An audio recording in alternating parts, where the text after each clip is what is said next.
Only people's imaginations can create reality in this world, which is where everything exists. Tonight, I want to show you how to subjectively claim something that already exists inside you and make it a fact.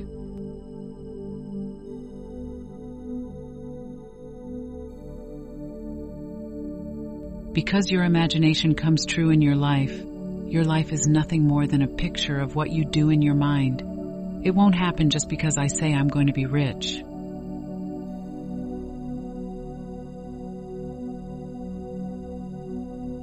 You have to believe in wealth by telling yourself, I am rich. Believe in the present tense as God, your active creative power. Align yourself with the universe's creative power by affirming your wealth in the present tense. This manifests your abundance into reality.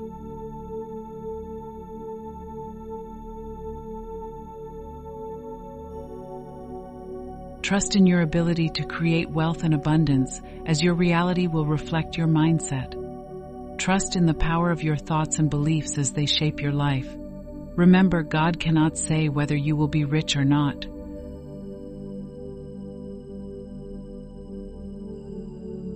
Your sensible mind and your senses will both tell you that what you want to be aware of right now is not true. But if you believe it with your heart,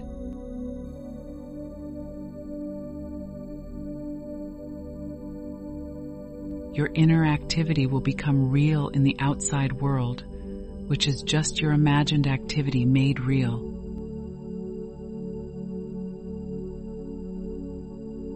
It is pointless to try to change the facts of your life before you change the way you imagine it to be. I know this because it's true. A friend of mine didn't like Roosevelt but wanted him to change.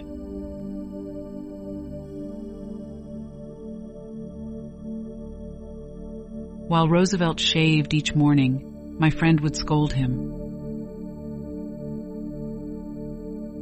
The speaker brought attention to the significance of changing one's own ideas and beliefs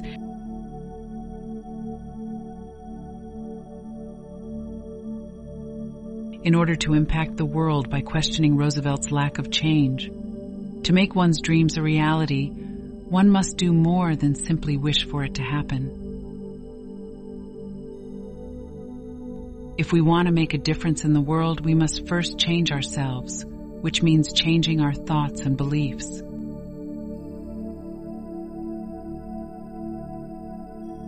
If we refuse to accept the information our senses provide, then believing anything becomes impossible.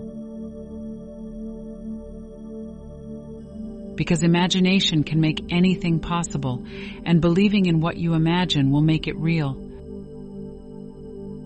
Now everything exists in God, and you exist in Him.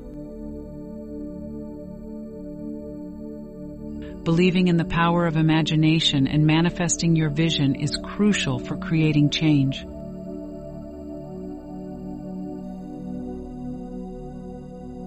By changing your thoughts and beliefs, you can influence reality.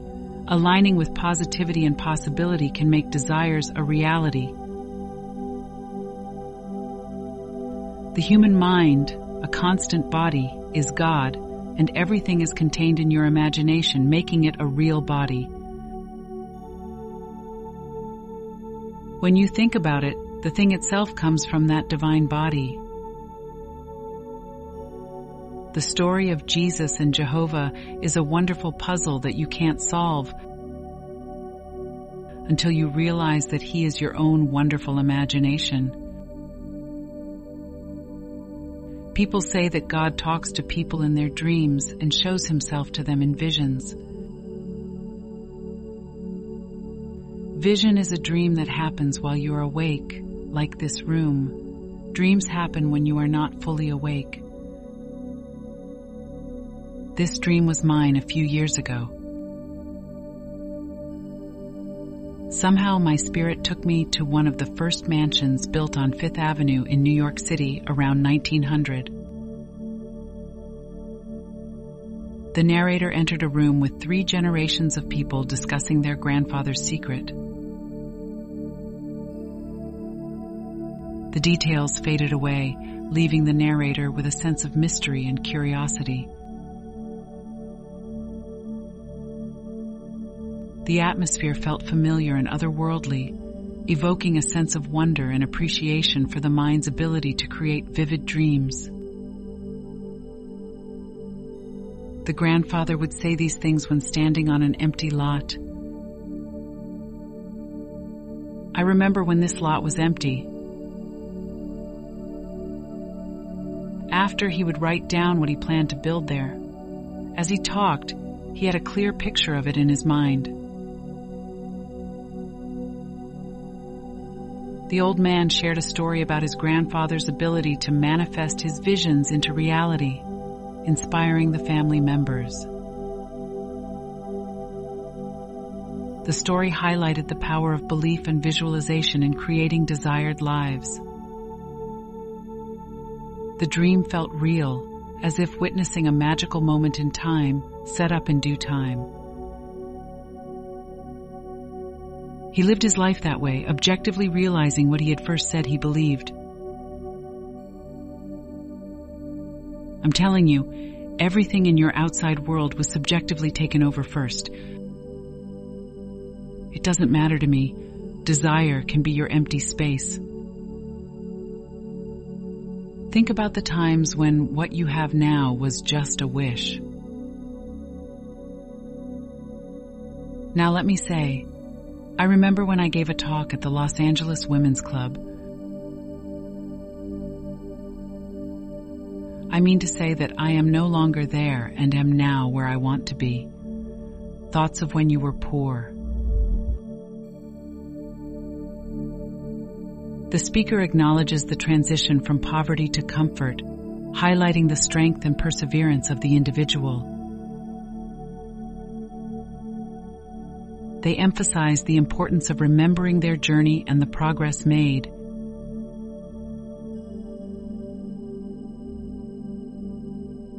Emphasizing the importance of embracing their new reality and striving for even greater things.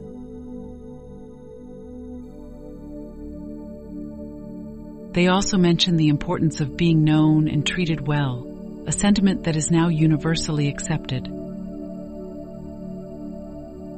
By changing the way I remember you, I remember when you were unknown and poor, even though you were famous and rich now. That's what made grandfather so successful. This is what I saw in a dream. Don't delete this thought just because I saw it in a dream. In the book of Numbers, 12th chapter, God communicates with people through dreams,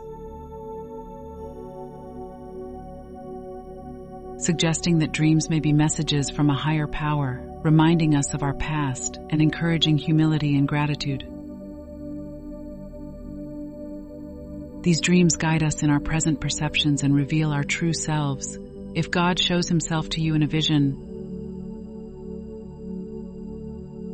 if someone talks to you in your dreams, remember them. What's more important than that? The paper you read in the morning or any book you read can't compare to what you see at night. Because that is a message from deep inside you. In your dreams, God talks to you. Like he did for me when he took me back in time.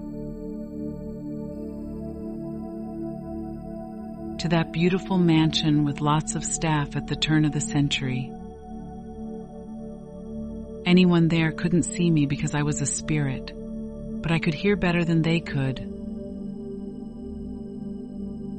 and understood the words better than they did, because they had a lot of money. Someone who already has a lot of money shouldn't be told how to get more. I went into their world to listen to their story, so I can share it with people who will listen, believe what I say, and then try it. This doesn't mean that you will be rich just because you heard my vision. You need to use what you learned and remember when you heard it. To put it another way, I remember when I couldn't pay $400 a month for rent.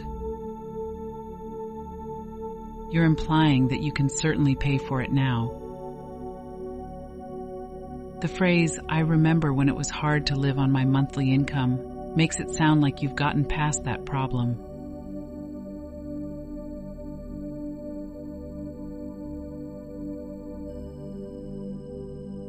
You could be in any state by remembering when. For example, you can remember when your friend said she wanted to get married by remembering when she was single. You are telling yourself that your friend is no longer in that state since you moved her to a different one. I mean infinite states when I say all things exist in the human imagination. Everything that is possible for you to experience is already in you as a state, and you are its operating power.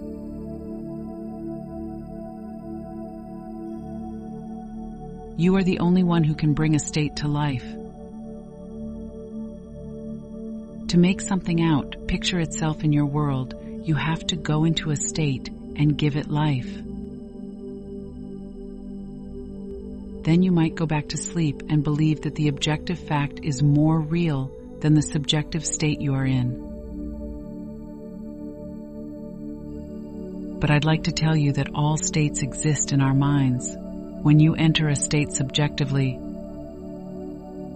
it becomes objective in your vegetative world. It will rise and fall and disappear, but its eternal form will always be there and can be brought back to life through the seed of contemplated thought. Go into a state of mind and believe that it will come true. That's the most creative thing you can do. Now, causation is the grouping of mental states that, when they happen, make the thing that the grouping implies happen. Let's say I have two friends who, if they heard my good news, would understand, not just feel sorry for me. When I put them together, I listen to them all in my mind as they talk about me and my life. Because we are real friends, I can hear and see their joy in their words and faces. Then I let myself be seen by them and accept their congratulations as true. I feel their handshake and embrace.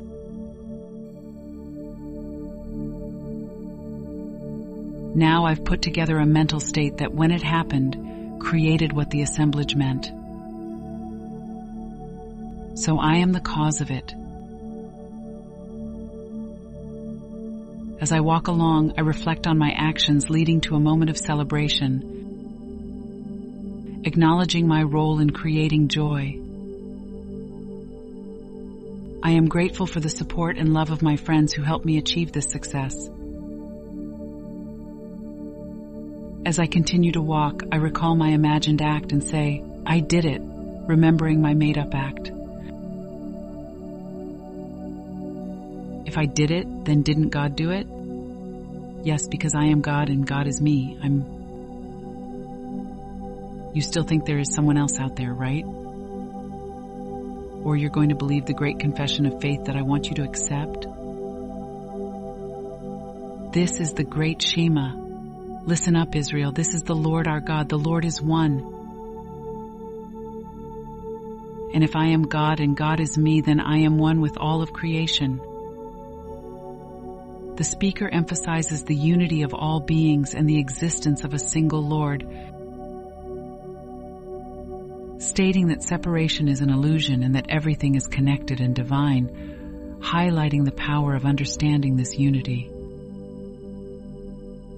So if his name is I Am, and you say I am,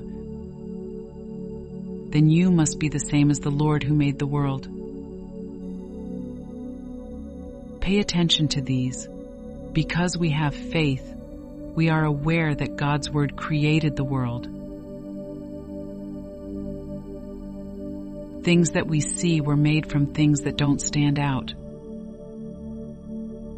This shows that the Word of God is a thought that, when put together with faith, made the world. And faith is nothing more than taking an objective hope and making it your own. Now, when you talk to me about your desire, you can't see how my imagined act relates to you. If you tell me you need a job, I will remember that when I think of you. I could remember when you needed a job if I heard you say you loved your job instead. One thing I remember about you is that you really enjoy your job. You'll tell me you have it when we meet again. You are just confirming what I imagined about being creative. This is how imagination works, and it has been proven over and over again. So what does the rest of the world think? You can try it for free, and it will make such a difference in your life. The speaker expresses their admiration for the individual's passion and enthusiasm for their work, stating that their enthusiasm is contagious and likely positively impacts others.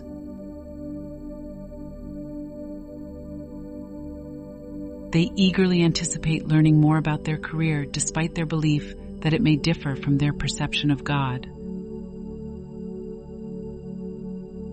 You might still want him to be someone else so that there are two of you instead of just one.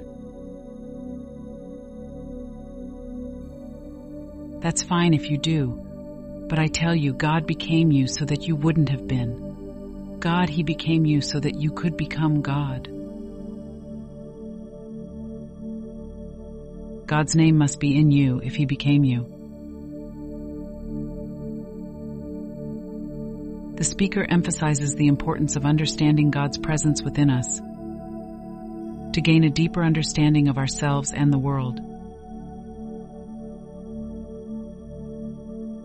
Recognizing God's name within us reminds us of our connection to something greater, empowering us to tap into our inner strength and potential, ultimately aligning us with our true purpose and identity. You might not know who or what you are, where you are or what you are, but you do know what your senses and minds tell you.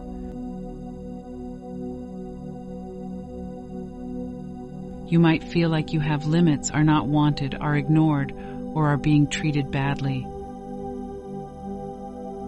And your world backs up what you think about your imaginary activities. You will blame everyone but yourself if you don't know that your awareness is making you feel bad. But I'm telling you, the only thing that can explain life is something that happens in your mind. There's no other reason.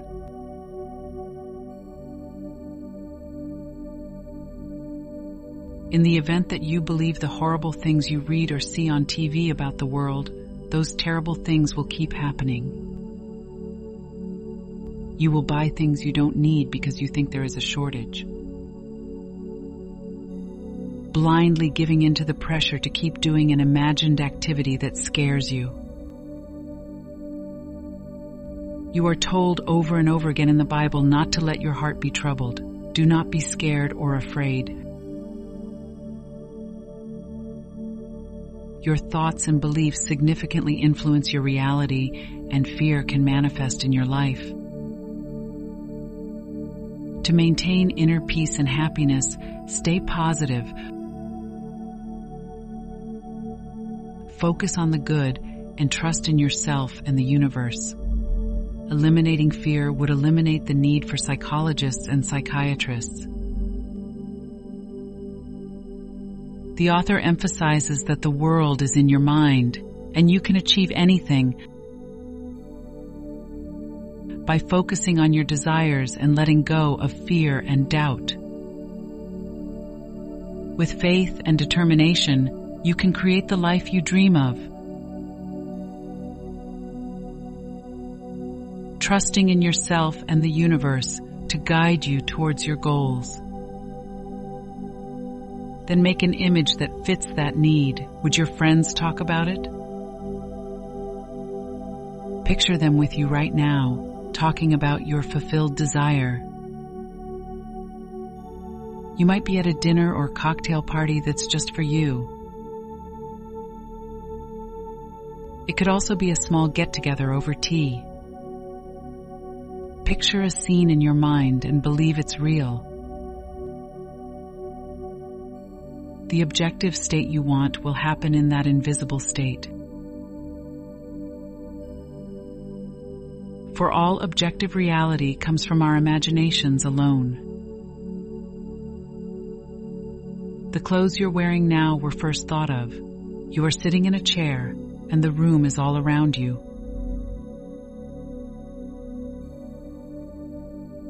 There is nothing here that wasn't thought of first. Thinking about something makes it real, and the power of your thoughts is incredible.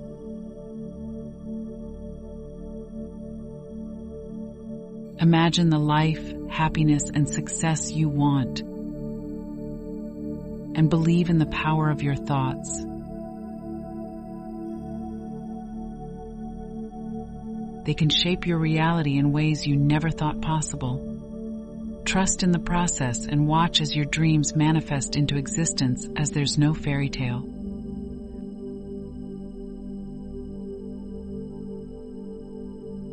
What isn't true today will be true tomorrow. When someone writes a book that is only made up stories, it comes from their imagination. Tomorrow, that story will become true.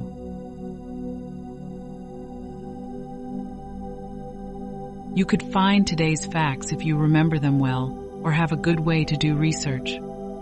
Not every fact is written down, just like not every thought is written down. Still, everyone thinks that a man who feels wrongfully jailed and wants to get even will cause trouble in the world.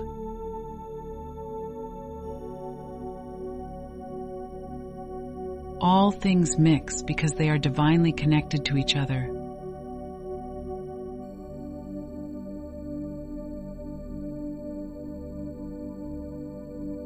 When someone is imagining, you and that person are one, so you can't stop the force that comes from them. Start now to be aware of what you're thinking. For as you think and picture, after that, you can set a true course to reach your goal.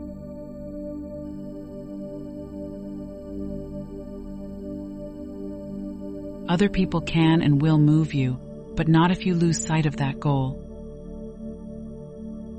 You cannot fail, though, if you keep your mind focused on being aware of where you are and where you are going. Your journey starts at the end of your journey. Don't try to tell me how to get what you want when you tell me what you want. Neither you nor I know those things. Tell me what you want and I'll listen. Let me know that you have it. If you try to tell me how your wish will come true, I have to erase that thought first so I can think about what you want to be. Man won't stop talking about his issues. He seems to enjoy telling them.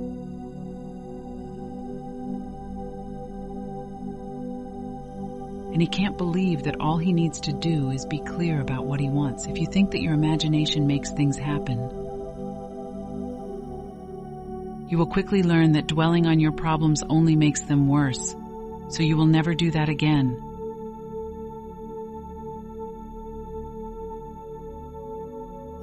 You can believe something into existence. That's the best thing you can do. If this law stays in place, you won't have to say what you want. you can just assume you have it. Because even though your logical mind and physical senses tell you otherwise, if you stick to your belief, it will become true. Faith can take you anywhere, and for someone who believes, anything is possible.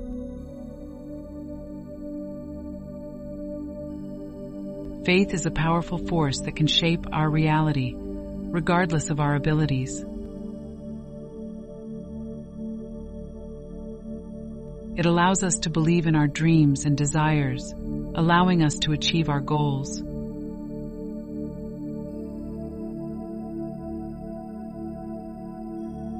This law allows for endless possibilities, as our thoughts and beliefs can manifest our dreams into reality. It is a reminder that our thoughts and beliefs have the power to bring about positive change. I think that every man who has been successful in his chosen path in life has lived as if he were already successful. He can name the people who helped him be successful. He might say he wasn't always aware of his success,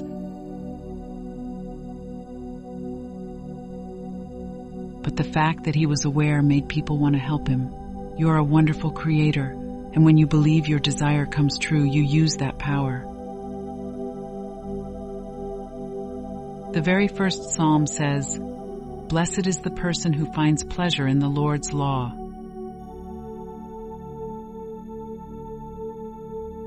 He does well in everything he does. This law, as taught in the Sermon on the Mount, has to do with the mind.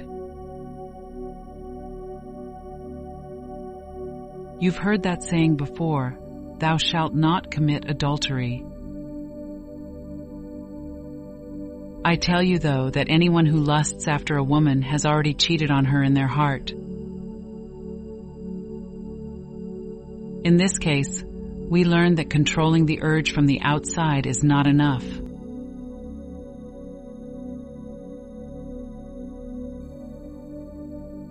As soon as the desire comes to mind, adultery is done.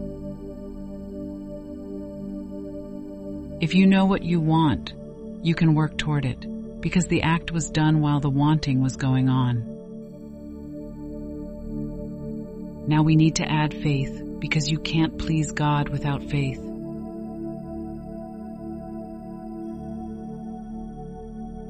Can you picture yourself in a certain state and feel like the thing you imagined is now happening?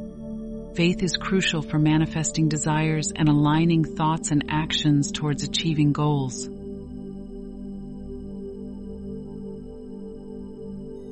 It allows us to tap into our unlimited potential and attract our desires into our lives. By having faith, believing in our vision, and taking inspired action, we can tap into our unlimited potential and make our dreams a reality. I'll tell you something though, if you use your imagination, a wish will come true. When you get it, the events will seem so real that it will be easy to say your imagination had nothing to do with them. You might also think they would have happened anyway. If you do that, though, you will be back to sleep again.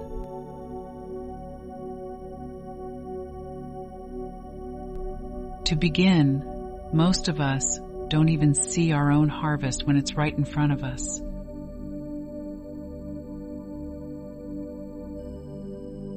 And if we remember that we made it up, we should know that it would have happened anyway.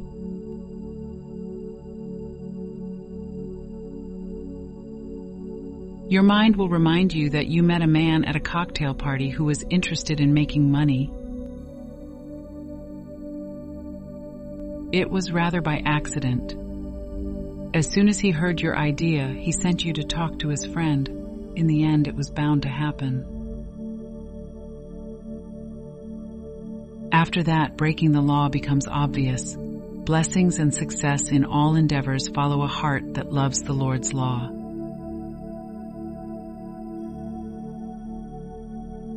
We must always keep in mind that we are fully responsible for our deeds and their outcomes.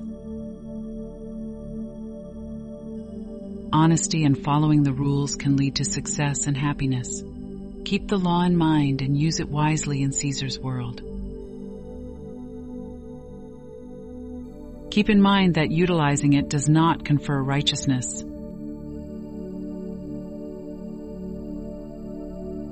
Success does not come from disobeying the law, but from faithfully following it, and faith is the key that unlocks the door to righteousness.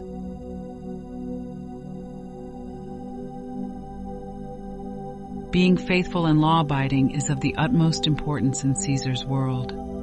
It's not about making money, it's about trusting that God will come back to us. You are saved because of what you trust God to do, not because of who you are. And the more you trust God to save you, the more you will be saved.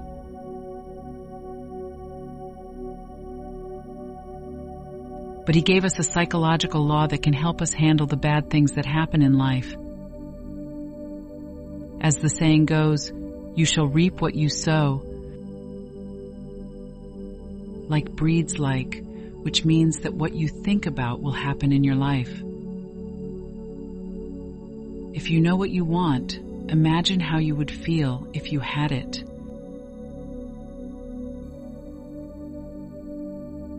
If you hold on to that feeling, your wish will come true in a way you don't understand or could not guess. In order to get rich, Grandfather would stand on an empty lot and think, I remember when this was an empty lot. Then he would describe the building he had in mind for the spot in exquisite detail using words. We have great success with this strategy. Think back on the times you were sick, broke, or a failure.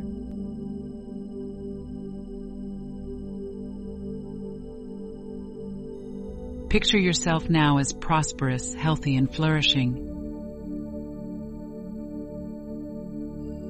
Your dreams will come true if you have faith in them. You are powerful beyond measure because you have transformed from your past self.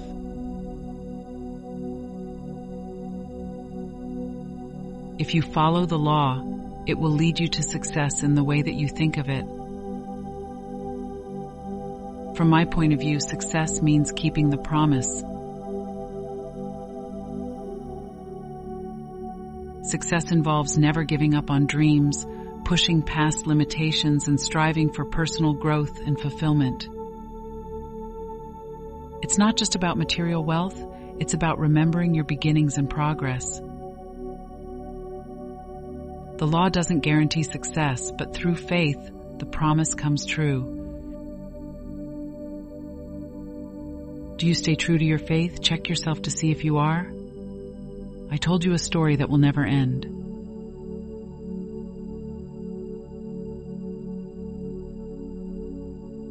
Believing in the promise and staying true to one's faith is crucial for success. It requires determination, perseverance, and a strong self-belief. By following the law and maintaining faith, one can overcome obstacles and achieve goals.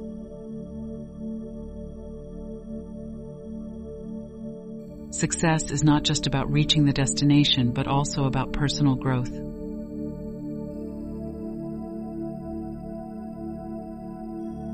The story is about how God became you so that you can become God. While God keeps His promise, use the law to soften the blows. Then one day when your journey is over, you'll say, I give you my spirit. Dear Lord, you have saved me.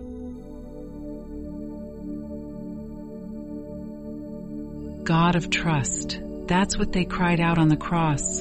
Entrust your spirit to your imagined act, knowing it will be saved in the end.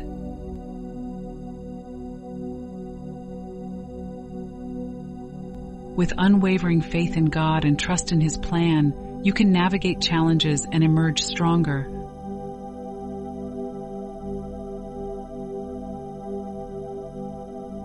Success involves transformation and growth, and surrendering to God's will provides peace and assurance of salvation. Then, when you least expect it, God will return to you as you to show that He has saved you.